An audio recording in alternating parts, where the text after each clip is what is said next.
айл амтантай ч өвтөө явж чадахгүй чи хаашаа хил ам багтаад Болтоо тоглож чадахгүй очихдохоор намайг зодоод чи манай шазаалуу гэдэг. Болдоо нялхантын зайл нүүхийг яаж мэдхүү дээ? Эцгийнх нь л яриа байхгүй юу? Танайхны л хамаатан шүү дээ. Ууд уснаар ураг төрлийн холон дээр ер нь хашаа хорооны юм болмоор юм. Энэ тухай бодоогүй хэн байгаа юм?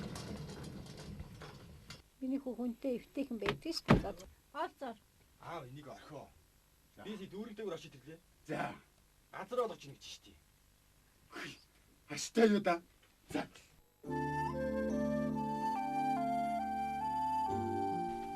Али миний хүү гарч тоол.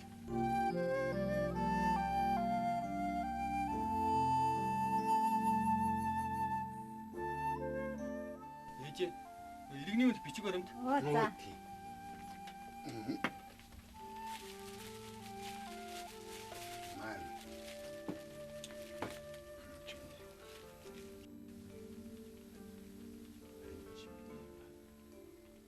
За минийд ах нэг айлын хашаанд энэ хүүхдүүдтэйгээ хамт амьдардаг юм аа.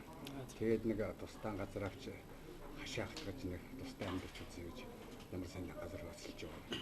Тэгээд энэ газрыг одоо хаанаас яаж авах вэ? Ямар журмаар авч болдгоо юм яах вэ гэдэг талаар зөвлөгөө авах гэж юм. Аль дүүрэгтний газар авахыг хүсэж байна. Тэр газруудаас одоо энэ өргөдлийн маягтыг бөглөөд одоо яг юу шаардлагатай бүгд заасан байж байгаа. Тэгээ хойно нэг одоо энэ юу бичих одоо юу бүрдүүлэх үү тэр материалуудыг бүрдүүлээд тухайн айл газар авах гэж байгаа хүссэн дүүргийнхаа газрын албаны газар өмчлийн мэргэжилтэнд бүрдүүлж өгнө. За тэгээд танд тэрний хариуд одоо газар өргөдлийг хүлээж авлаа тэдэн сарын дараа ирж өргөдлийн хариуг авна уу гэдэг.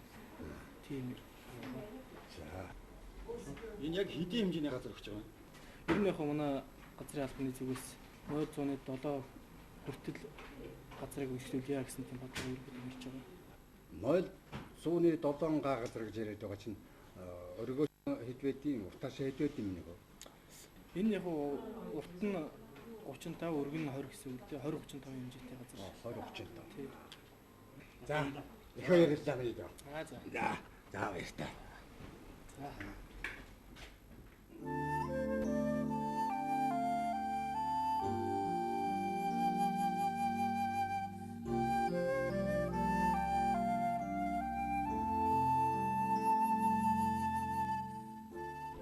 За хэмжчихүү минийх. Хэмжлээ.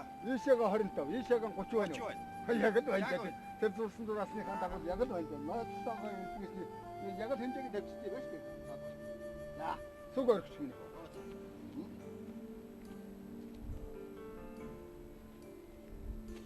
За одоо ингээд би янда минийх. Сүг өргөчлээ.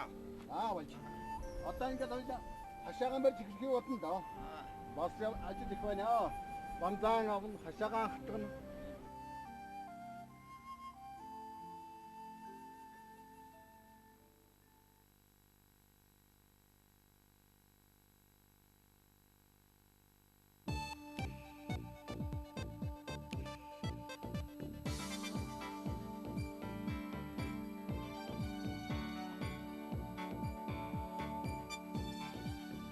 Үгийн сүлжээг бөглөөрэй.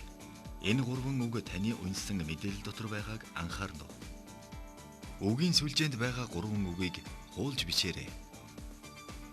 Газар эзэмших эрхийн бичгийг хэнд олгох вэ? Зөвхөн хоёрын сонгоорой. Гэр бүлийн хэрэгцээнд өмчлүүлэх газрын хэмжээ ямар байх вэ? Хооронд нь сумаар холбоорой.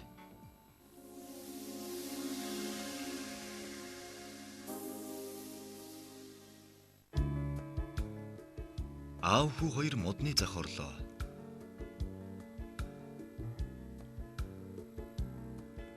Хашааны шон хийх мод тэднийг хооронд нь дайж хадах бүрс өөсөв багтай 2 м урттай дайн дээр хадах банз шилж авах гэд шинэ хашаа барих ажилдаа шамдан орлоо. Эхлээд шонгоо хатгаад бүрүүсээр холбоод дайга хадаж банзаа бэглэнэ. Бат бүх том жижиг хаалгаа банзаар ч юм уу эсвэл төмрөөр хийхэд зохимжтой байдаг.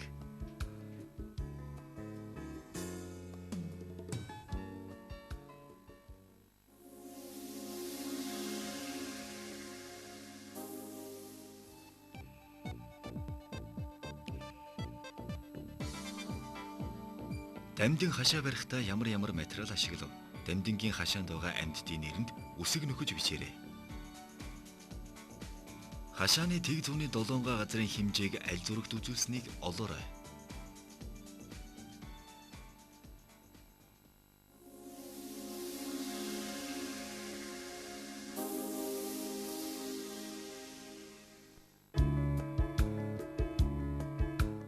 Газар ухаж цемент цудгаж найдвартай тавьсан суурин дээр дамдингийнх байшингаа барьлаа. Байшингаа дүнзээр барьж гадна дотн ханыг нь шавардаж тогтоо дулаан байшин барихаар шийджээ. Байшингийнхаа үүдийг чөлөөтөө талбан пинтэй байхаар барина. Дамдин намхаа 2 5 м 74 см өргөнтэй, 6 м 74 см урттай, 2 м 40 см өндөртөө байшингаа дүнзээр барьж байна. Дараа нь дотор талын шавардан мөн дээвэрлэн галтогооны өрөөндөө пишин байшингийнхаа үүдэнд пин барих гээд бас чиг их ажил тэднийг хүлээж байна.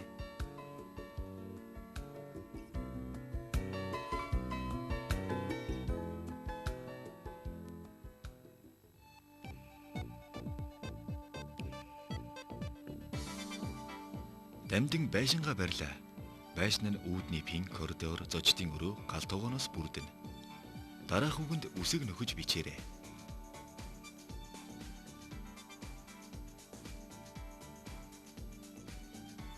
Байшингийн урд тал, байшингийн хажуу тал, байшинг дээрээс нь харуулсан байдал, байшингийн бүрдэл хэсгүүд. Зөөр цэцэн үгийг хуулж бичээрэй. Байшин барих материалуудын хэмжээ 2005 оны дундаж өртгийг хүснэгтээс хараарай. Тоосов 60-аас 85 төгрөг, дүнзэ 4000-аас 4200 төгрөг, гол ванз 2500 төгрөг, 1000 төгрөг, брус 500-аас 700 төгрөг, цемент 5000 төгрөг, дээврийн хар цаас 9000-аас 10000 төгрөг, дээврийн гөлмөн төмөр 6000-аас 7000 төгрөг, хадаас 800-аас 1500 төгрөг, дранк 2500 төгрөг, цонх 18-аас 20000 төгрөг, дүнз хадаас 3500-аас 4000 төгрөг, хаалга 20000-аас 25000 төгрөг. Барилгын ханы хэлбэрүүдээс аль тохиромжтойг нь сонгоорой.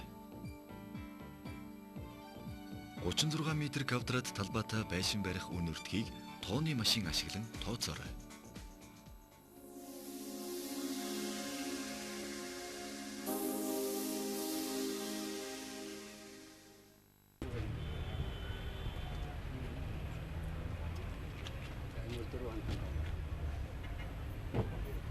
Яаж хийсэн бэ тэгээ? Монгол ирээшний аргагүй л ухаан зарж хийсэн юм ба. Тэгэлгүй яг уу. Монгол ирчэд Монгол гэр гэж байна, баяд гэр гэж байна, дөрвөд гэр гэж байна, казак гэр гэж байна. Олон юм шүү дээ гэр чинь. Энэ бол тав хамтын надад энэ. Тав хамтын. За тэр энэ бол дөрвөн хамтын хой. За гэр чинь одоо дөрвөн хамтын, 5 хамтын, 6 хамтын, 8 хамтын, 10 хамтын гэр гэж байна. Энэ бол одоо хоёулаа нэг 5 хамтыг л олуулах зүгээр юм.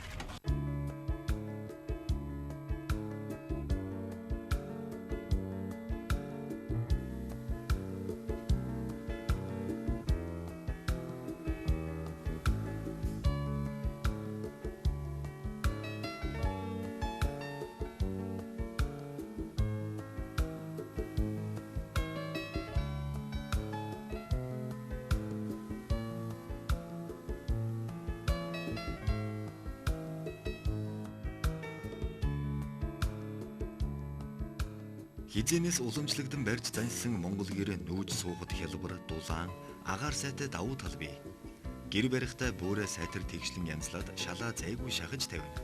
Ханаа дугуйлж хооронд нь уяад хаалгандаа бэхлэн, дотуур бүрээс татаад 2 багандаа тооноо үйж босгоод тал талаас нь унаа хатгаж үлгэнэ. Дараа нь цагаан цавгаа нөмөргөөд дээвэр дуурга тавьж бүрээс нөмөргөөд 3 бүслүүрдэнэ. Хамгийн сүүлд нь өрхөө тавьж бэхлэнэ.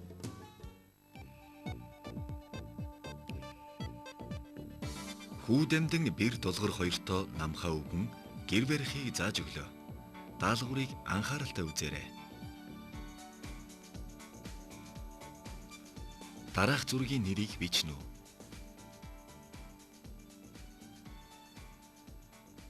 Орон байрны үүсэл хөгжилтэй холбоотой үгийн сүлжээг бөглөөрэй.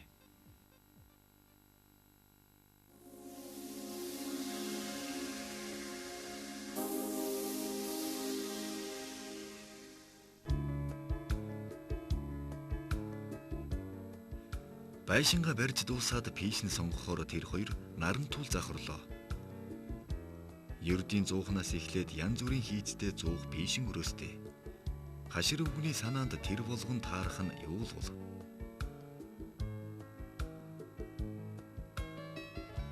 Аав хүү хоёр шавар пишнтэй холбож тавих пишн сонгож худалдан авлаа. Пишнд 300 ширхэг топи орно. Топи бүрийг 85 төгрөгөөр худалдан авч 25,000 төгрөг зарцууллаа. Харин ямар пишн сонгож болохыг дараах дасгалаас үзцгээе.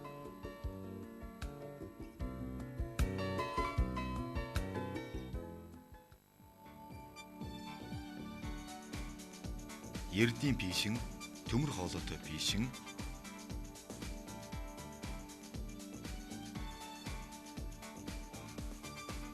төлөш хэмнэх зориулттай пишн, радиатор регистртэй холбосон пишн,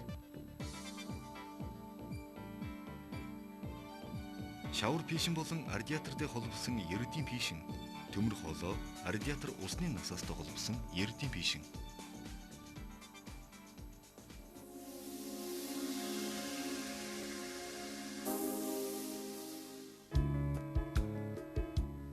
Зах дээр янз бүрийн сандал байвч тэр хоёр авах уу хийх үү гэж ярилцаж явлаа.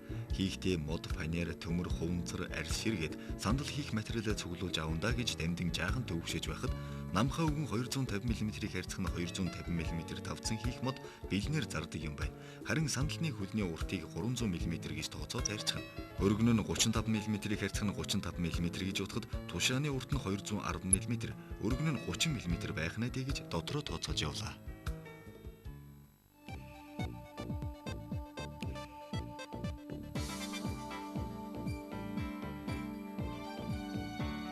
Дараах сандлын төрлүүдийг яаж хийснийг тайлбарлаарай.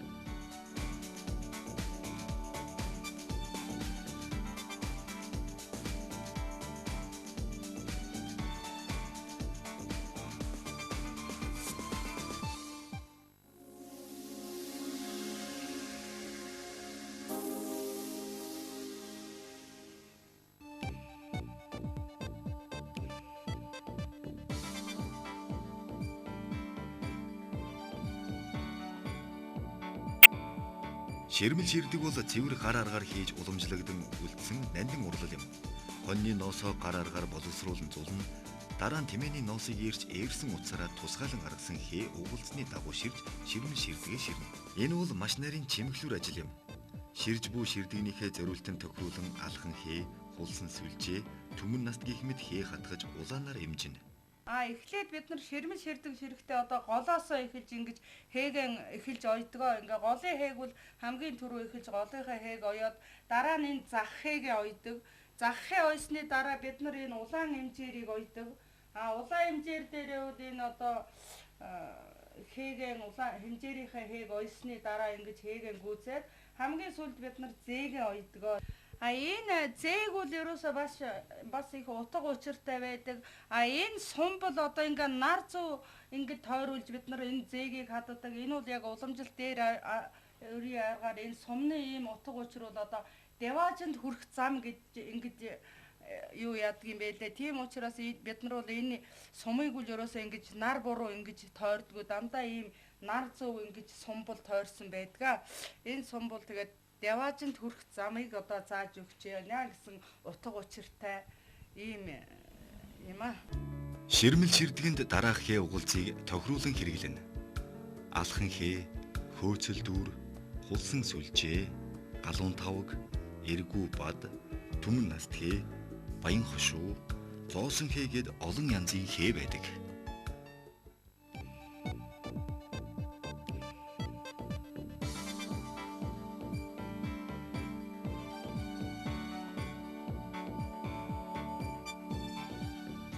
Дамдингийн барьсан байшингийн зочны өрөөний урт нь 5 м 74 см, өргөн нь 3 м 37 см. Зочны өрөөнд хідэн ам дөрвөлжин метр квадрат дэвсгэр хэрэгтэй вэ. Дараагийн хичээлээр уулзтлаа. Түр баяртай.